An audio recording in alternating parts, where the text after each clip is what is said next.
The Nature of Predators, Book 2, Chapter 93. Memory transcription subject, Taylor Trench, human colonist.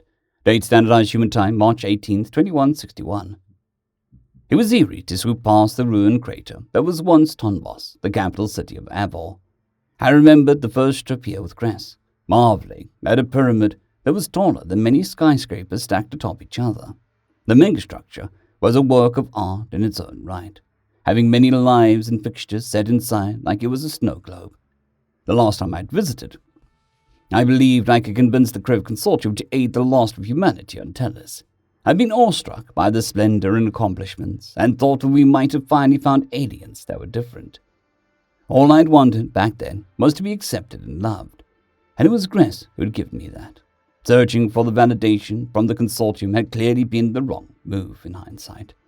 If there were any access points to an underground network that would safeguard the government from the fallout, it would be beneath the crushed delegate's tower. Search and Rescue had scanned for entry points and life signs to plan out rescues. I hoped the armor-piercing rounds that we'd loaded up would be enough to incapacitate a robot. Our plan to kill them was to either A, blow them up, or B, shoot their limbs off so they couldn't move. I never imagined that I'd be part of a massive human-led invasion force on this world, taking on a robot army with my alien love, when I was plagued by resentment and despondency, seeing my species toil to no end. I see why those minerals we mined were useful to have in reserve. The materials to create an infinite metal legion had to be in excess. The entrance to the underground networks were built to withstand a lot, especially within Delegate's Tower. I wondered how much Mayor Hathaway had been aware of, with the Casey's knowledge of Earth surviving and his insistence on staying put. General Radai certainly hadn't known, since he'd brought the rescue forces to side with the Jaslip Independence Brigade in this mission. Ronaldo had insurrectionist sympathies as well, so the Jaslip would have to know at least that Esquo was for nothing sooner. The underscales and the listeners were all the ones undeniably in the know, but it was unclear who in leadership was fully culpable. The Sapien Coalition had wasted no time in rummaging through the debris and blasting through to reveal an opening to the ominous depths. A gaping hole we punched out in the ground, adding to one that Krev had already installed, made it easier for our transport shuttles to guide beneath the crust. I had lived my entire life underground, longing for the taste of sunlight. I hated burrowing into the heart of a planet, to a cavern meant to hide people away, again. At least I wasn't dancing to appease an overlord this time, and I wasn't facing the darkness alone. This was about extracting a high price from the Krev for everything they've done, as well as helping Gress make it out from this hell. I didn't know what horrors we'd face, but I'd been willing to die to save the innocent lives of the babies that we'd been transporting. The next generation of any species was worth protecting. I swallowed a lump in my throat, thinking of Lekka climbing all over me that first day in Tenvas.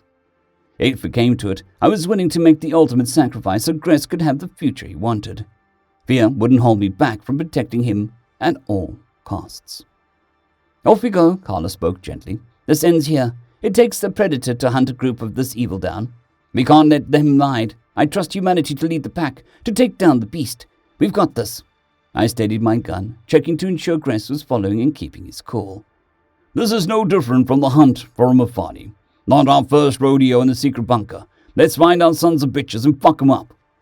I dismounted from the transport ship in a large open lobby in the bottom of the shaft. This seemed designed for ships to be able to exit and enter from. Dozens of vessels circled and took turns landing, representing various SC powers and members of the Jaslip, Rescue, and Arxora resistance. This was my first time seeing the infamous man-eating reptiles in person, though I was willing to give them a chance on account of the fact that they'd saved Earth. There'd be no Sapien Coalition or living human homeworld without them. Las Vegas would look like Tonvos stood up here. Taylor! A familiar voice shouted. Moments before, I was enveloped in a hug. I didn't know if I'd ever see you again. When did you get captured? Did you really go to Earth? Yes, it was incredible. I returned the gesture, glad to get a much warmer greeting from Charisse than when she was passing out pamphlets. It seemed my suspicions about her being friends with the Jaslip extremists was correct, since she sure as shit isn't here on behalf of Tennis. That's why she was acting furtive around me. An entire planet that truly belonged to us, and what we wanted. It's an adjustment, but you have to see it with your own eyes. An oxel loomed over Sharice's shoulder, and I could feel her staring into my soul. She has the option to see it through someone else's. Where is the nearest eye rental shop?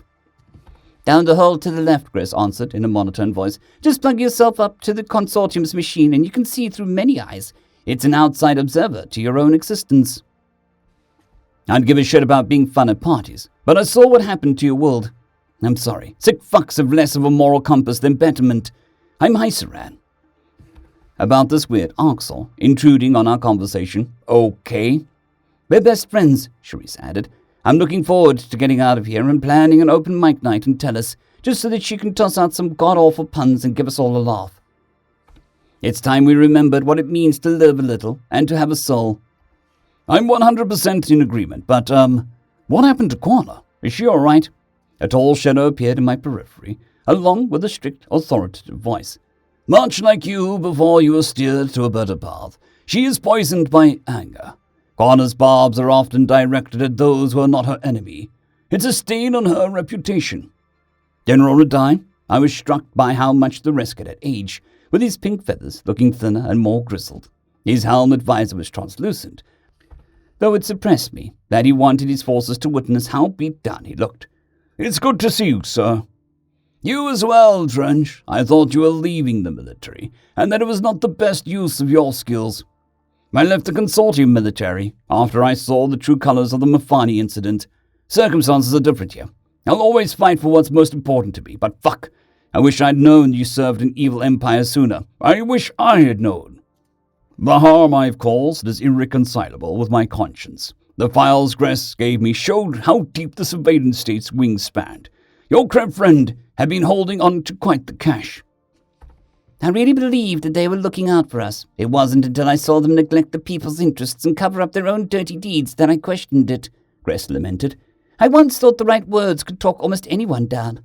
Little did I know that we were all hostages, or I would have bartered for our release. Hyceran narrowed his eyes. As someone with a species that's been locked in isolation bubble for 2 decades, it's not so simple as saying, let me out. Sometimes you just have to break away. Kaiser is right. Ooh, I got a new one. What do you call a jaslib using a 3 fronds to pry open a prison cell? A back door, Sharice guessed. A tail break, Carla chortled, though none of the rest of us were amused. That is a human dad joke through and through. Reminds me of being a teenager, and Andy would embarrass me for shits and giggles. I'm afraid the silly pun will only translate to English speakers. I suppose I'm glad not to have learned English when Raza was studying human diplomacy. The less meanings I grasped of Hyceran's jokes, the better. Another oxel grunted, as Quana slouched up alongside him. I'm telling you, she'll make 1,000 clones of herself just to create more puns and torment my ears. We should get a move on those scanners before she has a chance. Sharice shrugged. Zephyrus, really don't want your own personal Hyceran? She's your personal Hyceran, Quana growled. Hello, Tyler. Gress. Glad to see the Jaslips finally slipped away from the consortium. Gress turned towards her with a defeated pose. Esco wasn't the only planet they'd raised to get it their way, clearly. Since the Enclave were freed beforehand, assuming the other worlds got lost, Jaslips are the most populous of the KC species left. You wanted to leave anyway. We'll be dirty SE refugees at best, like the Kolshians and the Farsal, I gasped. That's not going to happen. Anyone can see the Krev and all the other consortium species are victims to this whole thing, just like the Jaslips were 30 years ago. We did nothing to help ourselves. Do not make excuses for our pitiful judgment, Radai remarked. We followed orders without asking questions. So did I, sir. I marched to the beat of Hathaway's drum just for my own. Then we are both fools. Just with different magnitudes of the orders we heeded. I was used to further an agenda far more insidious. None of you set out to do evil, for Christ's sake, Carla spluttered, the British accent thickening. I was told that I was doing the good fucking thing back in the extermination fleet as a bloody chicklet. The people used me as an instrument of mass murder too, but blimey. You've got to try a tone now that you know better. What else can you do? A growl rumbled in Quana's throat. All of our oppressors should pay with their lives. Quit wasting time yapping and get a move on. Or don't. I don't care. People who don't care don't need to announce to everyone that they don't care.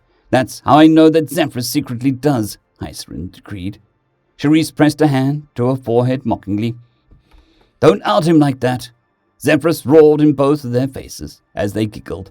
Charisse is very comfortable around Orcs or to not even flinch. Damn. I'm not amused by your social contrivances. I am an operative who appreciates serious, solitary pursuits. But you want to be as serious and solitary together? Hycerin countered. That sounds more like Radai. I gestured with a thumb towards the towering pink bird, who glowered at me. I lost my nerve beneath his withering stare. Radai, sir. Just move along. The rescuer gestured towards the rear of our marching troops, who were following Kaisel in groupings of a few hundred at a time into the labyrinth. We're going towards the blueprint location of the bunker. Any civilians hunkering down here, we have to get them to safety before the underskills use the secret tunnel network to bust in and pick them off. I switched off the helmet speaker to my spacesuit and trundled down the metal walkway without further ado. I was hoping for a miracle that we'd find Lekka in the central bunker and gallivant out, despite the fact that Gress's family didn't even live in Tonvos and had only made the trip on that first day to catch a glimpse of the big ogres. Humanity's technicians got to work cutting openings in the thick, sealed bulkheads at the end of our path, and I could feel the hairs in the back of my neck stand upright. My gun was poised and ready for whatever was on the other side. Anything metal between us and the civilians was going down. We crouched alongside the still intact metal as bullets flew through holes as soon as they were open. The one thing our flesh and blood bodies had over their untiring steel was that humans had built-in ability to throw with precision. After checking with a tiny camera that there were no civilian hostages inside, the Terrans lobbed an absurd amount of grenades towards enemy clusters. The Consortium had far less range that they could use grenades, or so we thought, until explosives came bouncing out right at our feet. Fuck! I leapt into action, kicking the grenade back through the opening with little time to spare. It was fortunate that soccer was one of the few sports passed down in the cavern, as something to do for children to kill time. I switched my helmet microphone back on. They must have cloned humans already. They don't know who they're fighting. It's not even just the underscales and the Legion. We could talk them down. Radai lowered his beak. Negative, Trench. They just want the benefits of human biology. Those things are brainwashed, and will see and hear whatever they want. They're living in a different reality. The revived underscales are the only ones truly aware of what's going on, I'm certain. It could be me, thinking I'm fighting Federation extremists come to finish the Tennish off. Doesn't that make you feel some sort of way? It could be all of us, Trench, but they don't care who they use. I was scanned. Gress was scanned, just the same as you were. Breskets are the strongest military species, and I'm their leader. So who do you think they're most likely to replicate ad nauseum? It helps no one to dwell on it. There is no honor down here. Charisse shouldered a rocket launcher, looked a bit too practiced with it. Taylor, I always wanted to blow you up. I huffed with indignation as she blasted a rocket through the gash in the bulkhead. Was I going to let her get away with such a remark? Honestly, I had to agree with Hycerin's belief that Hewer, under such gloomy circumstances, did lighten the mood. What Radai had suggested was enough to chill my bone marrow. The Jaslip followed Charisse's lead with the rocket launchers, going overboard in the hopes of cleaning up any robots lurking inside. With a few more human grenades chucked in, we sent combat drones ahead of the foot soldiers to chop away any survivors. Gress was one of the first to push inside. After a lull from our automatons that suggested it was all clear, I could see how desperate he was to reach the bunker and search for Lekka. I followed the Kreven's side, still feeling that quiet hum of rage over everything that was done to him and to Abor. I walked over to a human robot that had been snapped in two at the waist, but was still buzzing from a creepy metal skull. Imagining that was Taylor Trench fighting the phantoms of the Federation, I decided to put it out of its misery. I unloaded my entire clip between his head and his chest cavity, ensuring that the lights were off for this enslaved Tellish soul. Whoever this was, I knew that the colonists of Arkship 3 had suffered enough in this one lifetime.